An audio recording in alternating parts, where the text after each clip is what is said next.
जगन्नाथ सांग मैंने my kitchen में सुनते चैनल को आपण बहुत बहुत स्वागत। आज मुझे गोटे ब्रेकफास्ट रेसिपी आनी जोटा कि बहुत ही हेल्दी आउ टेस्टी तो मूला परोटार रेसिपी आनी तो यहाँ बहुत ही सॉफ्ट रही बहुत ही टेस्टी तो चलते यार रेसिपी जाना रेसिपी को स्किप न कर लास्ट पर्यटन देखते जहाँफल आप रेसिपी बहुत भल भाव बुझीपारे। जदि भिडियोटी भल लगे निहाती कमेंट करेंगे। तो चलतु यही मूला परोटार आम रेसिपी जाना। एपाई प्रथम मु दुईटी मूला नहीं टे बड़ साइज्र मूला ने तो यह भल भाव में गोटा धोईकी यार चोपा मु बाहर कर देछि। तो तापर आम कौन करवा ना यहाँ स्लाइस करदे। तो एमती बड़ पटे आपड़ करेंगे छोट दाना पटे आप कौन करेंगे ना एमती स्लाइस करेंगे। तो चलतु आम ए स्लाइस करवा। तो मूला जदि आपड़ टे देखिए माने टे मीडियम साइज्र मूला ने अति छोट मूला देवेनि जोटा कि आपको स्लाइस कर असुविधा हे। तो देखो ये आम स्लाइस करदे। तो ये भाव में आम कौन करवा ना सब गुड़ाक मूला आम स्लाइस कर देछे। एबे आमे गोटे बाउल को या ट्रांसफर करदबा। आउ कर सारा पर ए मूलर आमर केमी माने सब पानी बाहर से आम व्यवस्था करवा। तो लुण मुझे हाफ टेबल स्पून लुण देकी टे स्पून में गोड़े देछि। या 15-20 मिनट पर्यटन आम लिड बंद कर घोड़े रखिदे। तो ए सब पानी गुड़ाक आमर बाहरी जीव। तो देखो 15-20 मिनट पर आम लिड बाहर करके देखा केते पानी बाहर। तो आम यहाँ चिपुड़ी गोटे प्लेट को रखा। तो आप जदि पानी थी परोटारे करवा ताहले परोटाटी आमर पूरा ओ गिला गिला हो माने ओदा ओदा हो आमर परोटाटी भल हेनी। तो देखो ये पानी को आम भल भाव में ये मूला को पूरा चिपुड़ी यार पानी को भल भाव में बाहर करके गोटे प्लेट को आम रखिदे। ये पानी को आम बिल्कुल भी फिंगबानी आम यूज करवा। मु तो पर देखेबी ये मूला पानी को आम कौन कले। तो ये हलदी गुंडा हाफ टेबल स्पून, जीरा पाउडर हाफ टेबल स्पून, जुआणी तो गोटे टेबल स्पून को भल भाव में हाथ क्रश कर देदेछि। धनिया पाउडर दे दीजिए गोटे टेबल स्पून, लंका गुंडा हाफ टेबल स्पून, आमचूर पाउडर गोटे टेबल स्पून, चाट मसला भी गोटे टेबल स्पून। तापर अदा मु गोटे खंड ताको कदुकस करके दे देछि। दे सारा पर यह भल भाव में आम हाथ में गोड़े दबा जमीती कि यहाँ भल भाव में मसला आम मूला सहित मिसीज। एपर्तन आम लुण एड करने। तो लुण आम माने परोटा करने समय आम पकेबा जस्ट करने को थी आम पकेबा। तो ये हाथ में भल भाव में गोड़े गोटे साइड करदे। एबे चलतु आम माने अटार डो प्रस्तुत करवा। से 2 बाउल नहीं अटा से हाफ टेबल स्पून लुण। तापर ये जो मूला पानी आमर जो आम बाहर करते ए अटार एड करदे करके आम भल भाव में यहाँ चकड़वा।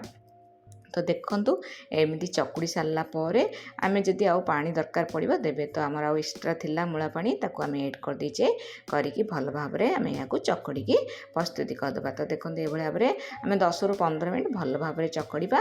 आटा बेसी नरम रही कि बेसी टाण रही ये भाव में आप ध्यान देवे। टिके तेल हाथ होगी मुझे गोल 15-20 मिनट रखिदे। एबे आम परोटा प्रस्तुत करवा। ता पूर्व आम लुण एड करके स्पून ने भल भाव में गोले देचे। तो लुण देखिकी देवे। तो लुण आम पकईले मूला रे तो आप देखिकी देवे। तो एम देखु आम अटा को भल भाव प्लेट बाहर करके आ 5 मिनट एपट सेपट कर चकुड़ी दबा। तापर आम यार बॉल प्रस्तुति करवा। तो टी बड़ साइज्र आपड़ टे माने जो गोल गुड़ाक प्रस्तुति करेंगे अटार। तो देखो ये भाव में मुझे आम मोर हम से प्रस्तुति करदे। एबे आम या घोड़े दबा से गोटे गोटे बॉल नहीं कि आम मंडा पिठा जमी करती सेमती गोटे गिना टाइप्र आम कौन करवा। तो कर सारा पर से भितर आम पूरा दबा। तो स्पून रे आप कौन करेंगे ना भरी भरिकी पूरा देवे। तो देखो मुझे भाव में गोटे टेबल स्पून देछि। तो देलापर एमती टे दबे दबा देवे कि आउरी आम ए पूरा दबा। तो पूरा भरिकी पूरा देवे देकी एटा आम फिल करदबा। तो देखो ये भाव में आम कौन करवा जमी मोमो करती से भाव में आप करके पूरा कंप्लीट करदे। आर होल को करके आम कौन करवा ना आम अटा डस्टिंग करके आम रुटी जमी करती सेमती करवा। तो मुझे रुटी टाइप्र कर चाहिए परोटा सेप भी दे पारे रुटी सेप्र देछि। तो यह आस्ते आस्ते आम कौन करवा ना बेलिबा बेसी माने जोर से प्रेस करके बेलिबेनी जहाँद्वारा कि फाटीज। तो देखो मुझे गोटे प्रस्तुत करदे। आ गोटे एमती गोटे बॉल नवा कटोरी टाइप्र एमती होल करदबा करके आम भरिकी पूरा देदबा आमर मूला पूरा को।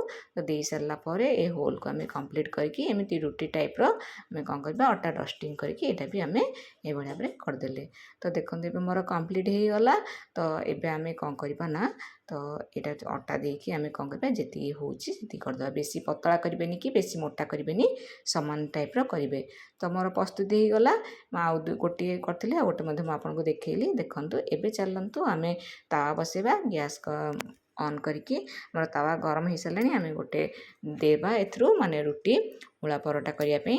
ତ 2ରୁ 3 ଥର ଏପଟେ ଓଲଟି ସାରିଲା ପରେ ଗୋଟେ ଟେବୁଲ୍ ସ୍ପୁନ୍ ଆମେ ତେଲ କିମ୍ବା ଘିଅ ଦେଇପାରିବା। ତ ମୁଁ ତେଲ ଦେଇଦେଇଛି ଗୋଟେ ଟେବୁଲ୍ ସ୍ପୁନ୍, ପୁଣି ଆର ପଟ ଓଲଟିକି ପୁଣି ଆଉ ଗୋଟେ ଟେବୁଲ୍ ସ୍ପୁନ୍ ଅଏଲ୍ ଦେଇଦେଇଛି। ଦେଇକି ଆମେ ପିତି ପାତିଆରେ ଟିକେ ସ୍ପ୍ରେଡ୍ କରିଦେବା। କରିକି ଏପଟ ସେପଟ କରିକି ଆମେ କ'ଣ କରିବା ନା ଏହାକୁ ପ୍ରସ୍ତୁତି କରିବା। ତ ଦେଖନ୍ତୁ ମୋର ମୂଳା ପରଟା ପ୍ରସ୍ତୁତି ହେଇଗଲା। ଏବେ ଆମେ ସର୍ଭିଂ ବାଉଲ୍କୁ ବାହାର କରିଦେବା। ଯଦି ଆପଣଙ୍କୁ ଭିଡ଼ିଓଟି ଭଲ ଲାଗୁଛି ନା ସାଙ୍ଗମାନେ ଲାଇକ୍ କରିବେ, ସାଙ୍ଗସାଥି ଏବଂ ରିଲେଟିଭ୍ମାନଙ୍କୁ ସେୟାର କରିବେ। ଯଦି ଚ୍ୟାନେଲ୍କୁ ଏପର୍ଯ୍ୟନ୍ତ ସବସ୍କ୍ରାଇବ୍ କରିନାହାନ୍ତି ତାହେଲେ ସବସ୍କ୍ରାଇବ୍ ନିଶ୍ଚିତ ରୂପେ କରିଦେବେ। ଯଦି ଭିଡ଼ିଓଟି ଭଲ ଲାଗୁଛି ନିହାତି କମେଣ୍ଟ କରିବେ। ଆଉ ଇନଷ୍ଟାଗ୍ରାମ୍ ଫେସବୁକ୍ ଯଦି ଦେଖୁଛନ୍ତି ସୁମିତ୍ରା ମିଶ୍ର ମୋର ଆଇଡି ଲାଇକ୍ ସେୟାର ଫଲୋ କରିବେ। ତ ଦେଖନ୍ତୁ ମୁଁ ଏହା କେତେ ସଫ୍ଟ ହେଇଛି ମୋ ହାତରେ ଆପଣଙ୍କୁ ଦେଖାଉଛି। ମୋର ମୂଳା ପରଟା ପ୍ରସ୍ତୁତ ହେଇଗଲା। ଏହାକୁ ଆଚାର ଯେକୌଣସି ଚଟଣିରେ ଖାଇପାରିବେ। ଧନ୍ୟବାଦ।